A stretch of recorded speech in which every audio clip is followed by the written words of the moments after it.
since we're on the cusp of tons of technological innovations in STEM, we need so much more diversity and talent and creativity.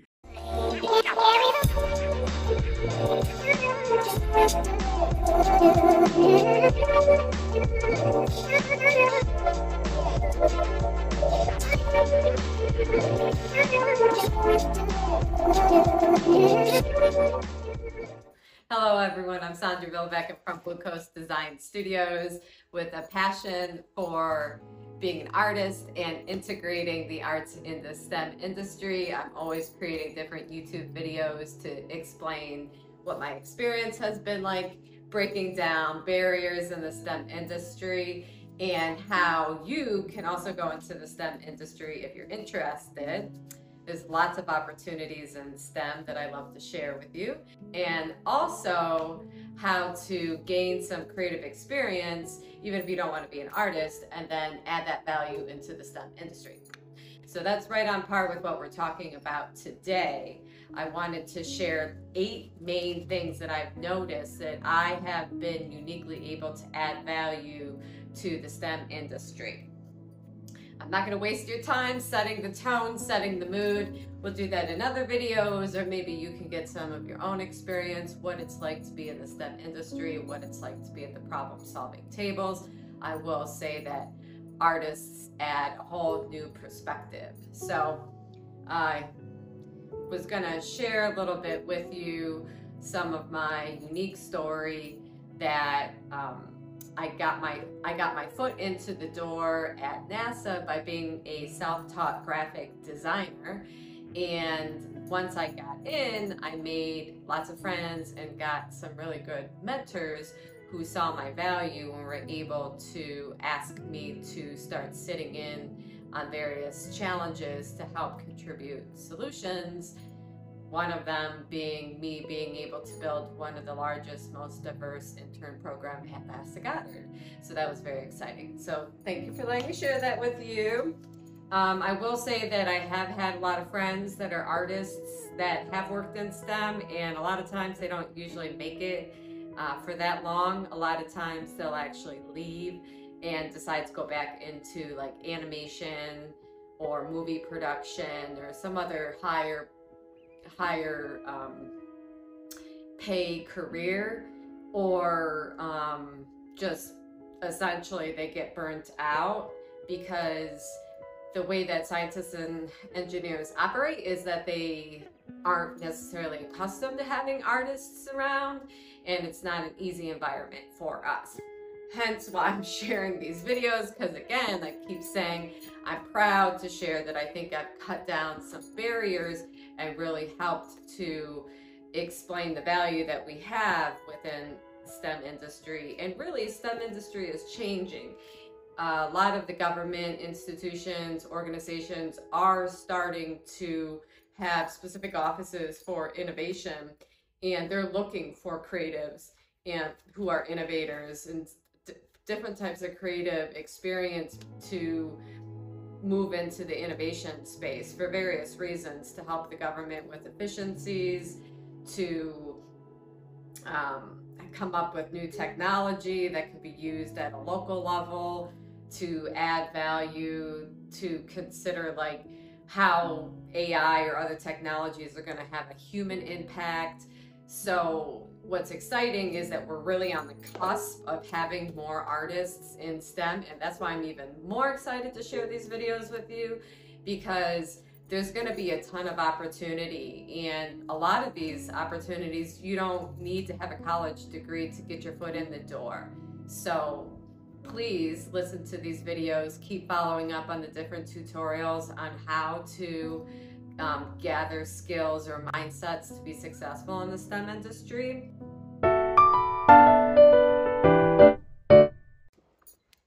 All right, so let me use my notes and introducing you also to Miss Indigo, who is my emotional support dog. She is the best dog in the whole wide world. So hello, Indigo, to the whole world. Good girl. All right, so moving from what I think is lowest to highest, I'll of course keep you what's the word? Suspended until the very last one, which I think is the most beautiful, unique one. So, starting with number 8, artists are naturally empathic. We are very compassionate. We go out into the world, so we add value that we're adding a sense of empathy. And in design thinking, which is now being used in innovation for new technology development, the first step in design thinking is empathy. So artists naturally have an ability to understand what it's like to walk in someone else's shoes, and then also able to verbally express that within a team. So empathy. The next one is that we have a sense of community. So we have a broader lens when looking at the world, because when you create art, you don't just create it for yourself, you're creating it for others to experience. And we have a great keen awareness of different types of communities or audiences that are out there, and we're able to create art for those communities. That's important to STEM, again, because for internal purposes, it helps enhance the team, forming a sense of community, and also developing innovations, considering what the innovation or technology's impact would be on the broader community. Having that lens of different types of people around the world, that adds value to the problem-solving table. Okay. Next is we are translators. And I didn't even know that I was this until someone explained it to me or identified that I translate. So I'll be in a room and I'll hear a scientist explain something, and then I'll hear an engineer explain something, and I'll be able, through my empathy skills, be able to say that, or be able to see that neither of them are able to truly understand what they're saying. So I've often been a bridge or a catalyst to be able to translate or ask the questions to the engineer to better explain it in different terms that are non-engineering terms to the scientist, and vice versa. So we do play a keen role in being translators. We also play roles in translating all this technical information to the public as we tell stories. So the government's obligation is to the government's obligation is to communicate to the public what they're doing. So there's always communications people who will tell stories and translate some of this really technical information into terms that people can understand, and artists and creative mindset are able to do that. And then that leads to the next one, which is we're powerful storytellers. So we translate this technical information down into terms that people can understand, not just based on their background technical knowledge, but just making it relatable. So squishing that into a powerful creative story takes a lot of creativity and a creative mindset. So that creative storytelling is a valuable tool that's going to be continued to be needed in the technical and STEM world. Think of it, AI is coming out, and people need to understand how it's going to be used, what it's being used for, and it's going to be the creatives who are going to be telling those compelling stories so that people will want to use it, or they can question the use, etc. But storytelling will be the catalyst to getting this new technologies out there. So those things are very important, and I will also say it kind of extends to a more challenging point of view, but I know that I've added value in this sense a lot. So we are able to break down bias in a room. So as we're translating or hearing people problem solving in a table or presenting their work, we're able to identify when there's a bias, especially when someone's creating a solution. They're presenting a solution and you're saying, well, did you consider this, or did you consider this? As we use the lenses that we have as artists through empathy and the community building, we'll say, well, this obviously that's biased because I know folks that doesn't apply to them.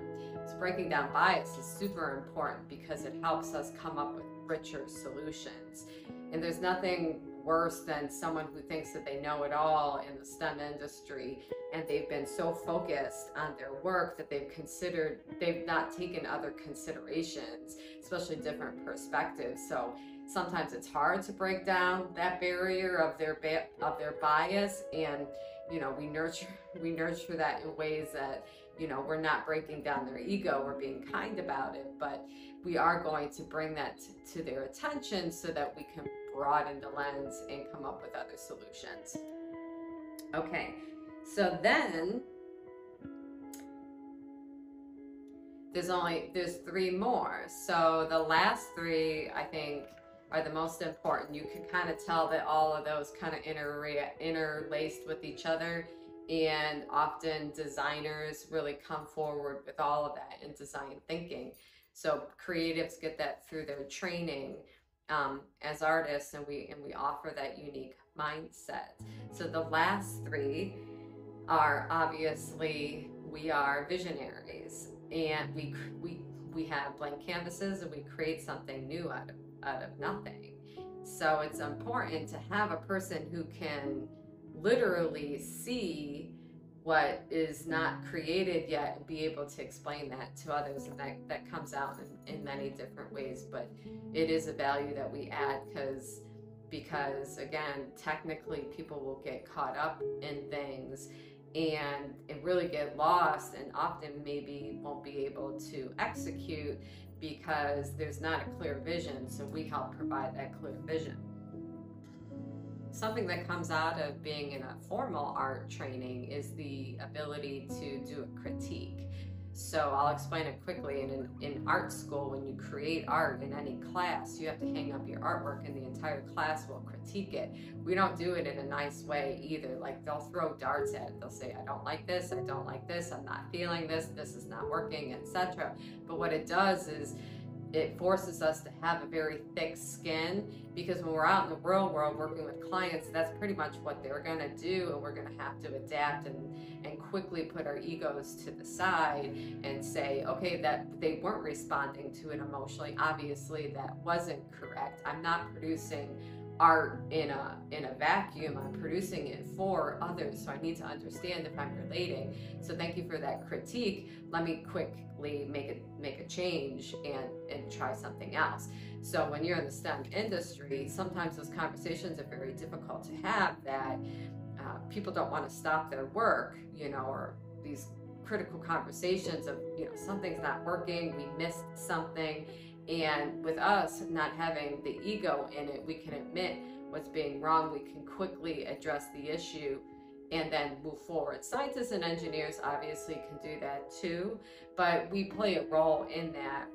And often it surprises people that they think that creatives are very emotional. So I'll break down that misconception right now, that we're actually very thick-skinned and very agile, and we can continue to look at mistakes and put them away and be able to make corrections. So that is a huge value. And then the last one that I'm most excited about is that we add joy to every situation. So there has not been an experience that I cracked a joke and ever regretted it. Sometimes the tension in the room can be so thick just because of all the technical jargon that has been thrown out, or the amount of requirements and technical glitches or risk analysis, etc. This is heavy technical stuff, and sometimes engineers and scientists will be in a room and not notice it because they just get so focused.